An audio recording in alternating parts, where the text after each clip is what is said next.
Ok, gente. Agora, como eu disse para vocês, nós vamos falar sobre a queda livre e o lançamento vertical, que foram os temas das aulas 37 e 38 do caderno já 4, tá?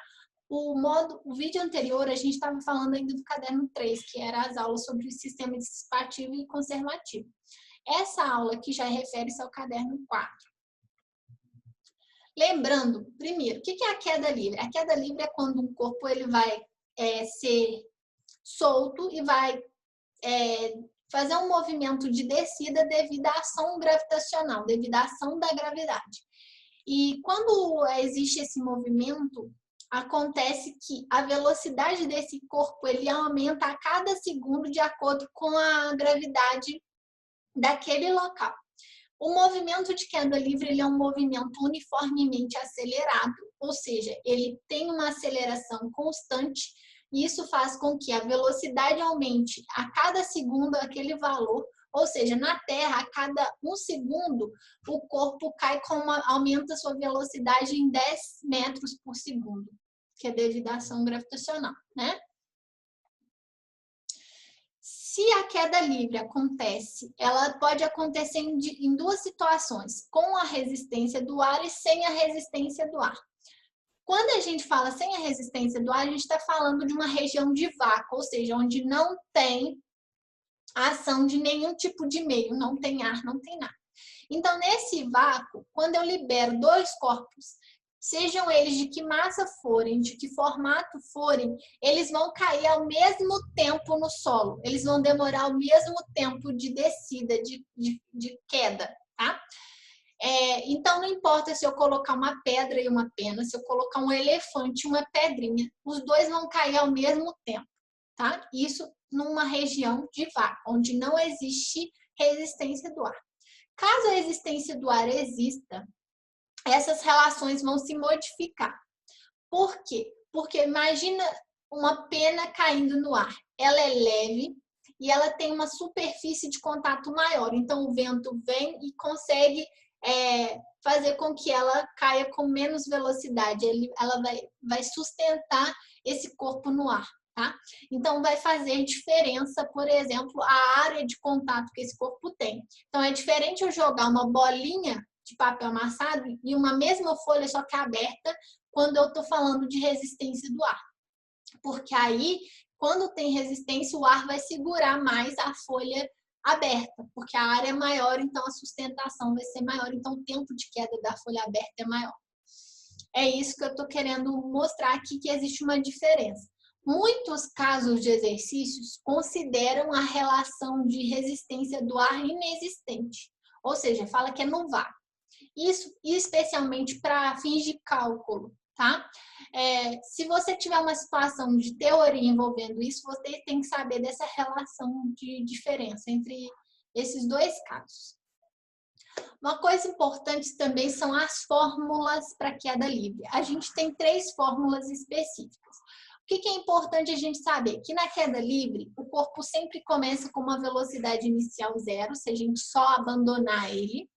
Então, a velocidade inicial é 0 e a posição dele inicial é 0.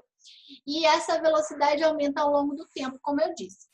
E a partir dessas informações, a gente reescreve as equações horárias, né? Da posição e da velocidade para o MRUV e também a de Torricelli e promove fórmulas específicas para queda livre, em que é possível determinar, por exemplo, a altura. A altura na queda livre sempre vai ser gt ao quadrado sobre 2, ou seja, a gravidade, o tempo de queda ao quadrado sobre 2, vai me determinar a altura com que esse corpo foi abandonado e caiu. Segundo, é possível determinar a velocidade de queda a partir da sua relação de gravidade por tempo, ou seja, se um corpo na Terra cai durante 5 segundos, eu vou multiplicar 10, que é a gravidade da Terra, vezes 5, e vou achar que a velocidade final dele é 50 metros por segundo. Lembrando aqui que a gente vai sempre determinar a velocidade final. Por quê? Porque não existe velocidade inicial quando a queda livre acontece a partir do abandono, ou seja, só soltei um objeto e ele caiu, tá? E também é possível determinar a velocidade final através de 2 vezes g vezes ΔH. Nessa equação aqui, a gente está relacionando a velocidade com a altura. E aqui com o tempo. Então, determinados exercícios, às vezes é mais adequado usar essa, porque eu vou ter altura, e outros vai ser essa, porque eu tenho o tempo, eu consigo determinar o tempo. Então, eu vou usar as mais adequadas em cada situação. Temos essas 3. O outro tipo de movimento que a gente vai ver aqui é o lançamento vertical. No lançamento vertical, o objeto vai ser lançado para cima, então é um movimento de subida, também devido à ação gravitacional. Só que aqui a gravidade vai atuar contra esse movimento.